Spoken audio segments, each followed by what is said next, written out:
also blessed to have with us today Rabbi Philip Lefkowitz. And Rabbi is, he is the chief rabbi of the Aguas Achim, did I say that right? Ooh, see? He said, well done.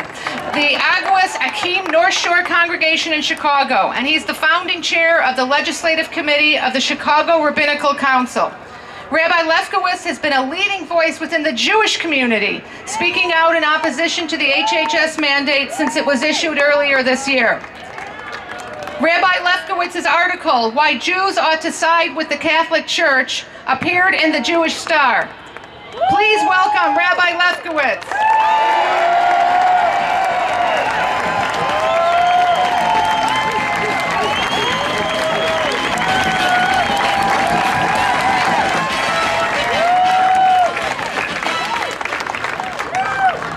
Thank you. In the words of King David, or as we refer to him as David, as Muslims refer to him as Daoud, Zeh hayom osa Hashem, nogila v'nismecha vo. This is a great and auspicious day where we can all rejoice. Christian, Jew, and Muslim have gathered here today to speak to the most important fundamental principle that makes the United States unique, that of religious freedom for all.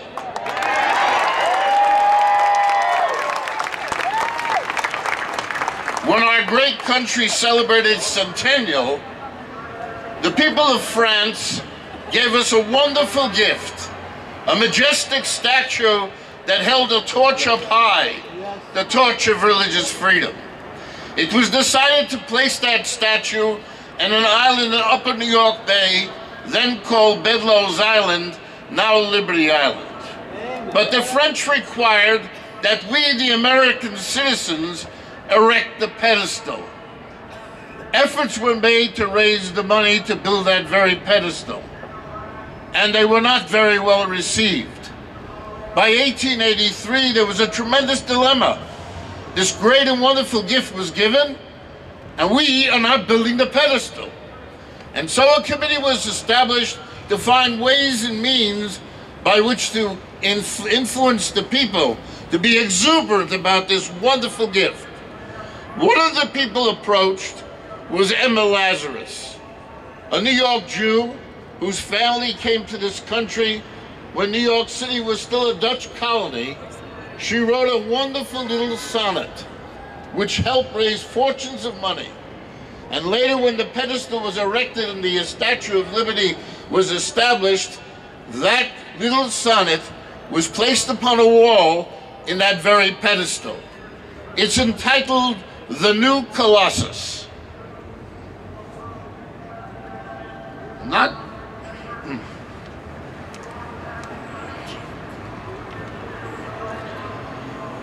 like the brazen giant of Greek fame, when with conquering limbs astride from land to land, here at our sea-washed sunset gates shall stand a mighty woman with a torch, whose flame is the imprisoned lightning, and her name, Mother of Exiles. From her beacon hand glows worldwide welcome. Her mild eyes command the air-bridged harbor that twin cities frame. Keep ancient lands your storied pomp, cries she, with silent lips. Give me your tired, your poor, your huddled masses yearning to breathe free, the wretched refuse of your teeming shore. Send these, the homeless, tempest-tossed to me. I lift my lamp beside the golden door.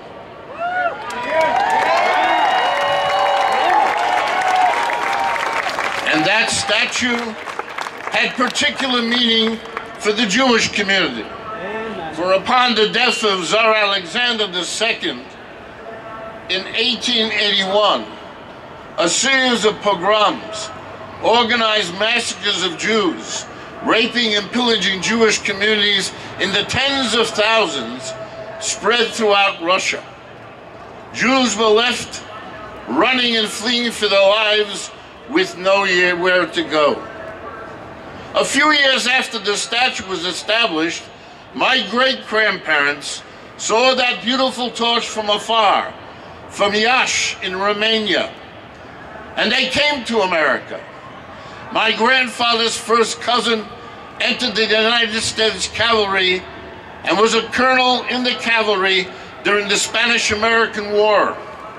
We Jews refer to the United States as the Golden Medina, that golden and majestic land where we found religious freedom.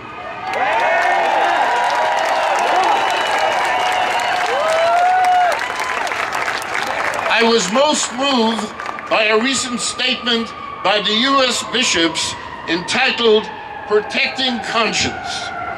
In part, they wrote, something that has been in the heart of the Jewish people for nearly 2,000 years, suffering under state relationships between cross and crescent. And this is what they wrote: "What we ask is nothing more than the right to follow our conscience as we live out our teaching." That is all the Jewish people ever asked. In Europe, the Middle East, every part of the world where the majority faced relationship with the state resulted in terrible pain for the Jewish people. This wonderful experiment of recognizing God, and our society recognizes God, but allows each and every one of us to reach out to him in his own way, as it says in Matthew, "For in my house are many mansions," is a wonderful experiment. An experiment that is still not complete as we gather here today, as we well know. In 1801, the Danbury Baptists wrote a profound letter to then President Thomas Jefferson. They had a concern. There was a religious tax placed upon each citizen of Connecticut. The majority faith in Connecticut was Congregationalist. And so if you were not a Congregationalist, in their case a Baptist, you could sign a special document allotting your tax to your particular church. Unfortunately, when they went to magistrates, they found it difficult to get that certificate and often denied the certificate. And they wrote to Thomas Jefferson, concerned that while they were not forced to follow another faith, they found that they were second-class citizens in Connecticut because they were Baptists. And in 1802, Thomas Jefferson wrote his famous letter.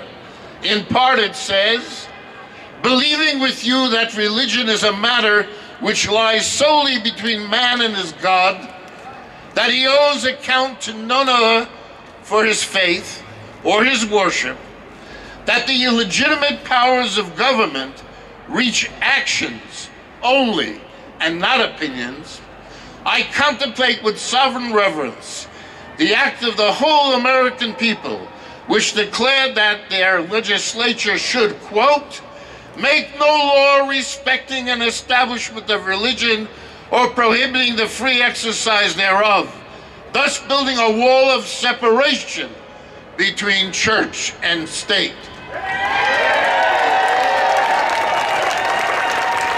That very next Sunday, President Jefferson attended services. And where were the services held?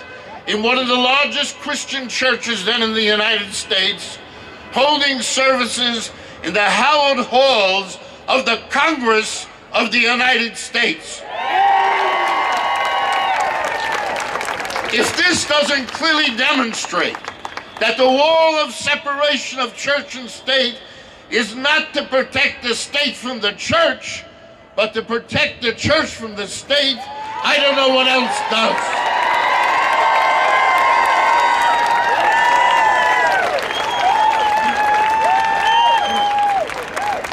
And what do we fear from the church, the collective religious community? That they'll build too many hospitals? That they'll have too many social services? That they'll feed too many poor? Is this what the United States is all about? We Jews understand clearly that any encroachment, no matter how minor, on the issue of the sanctity of the right of freedom of religion is an attack on us, attack on Muslims, attack on Christians, Hindus, every religious faith in this majestic country.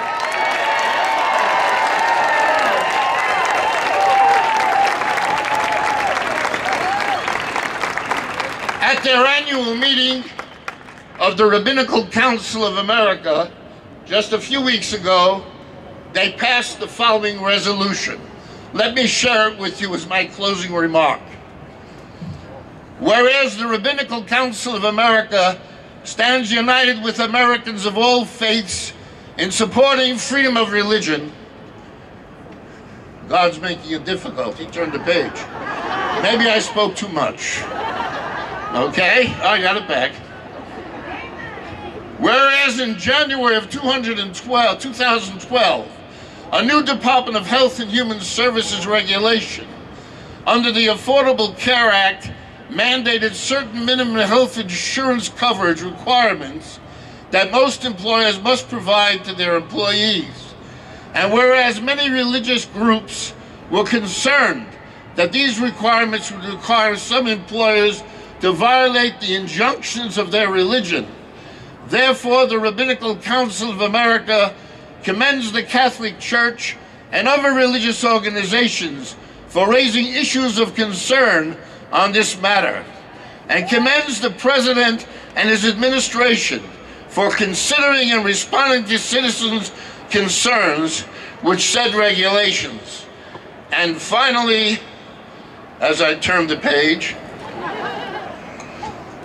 urges the administration, in consultation with relevant religious bodies, to include further necessary protections to safeguard the religious rights of all Americans. We stand solid, all of us, whether we believe in God, in Allah, in any religious sense of the deity.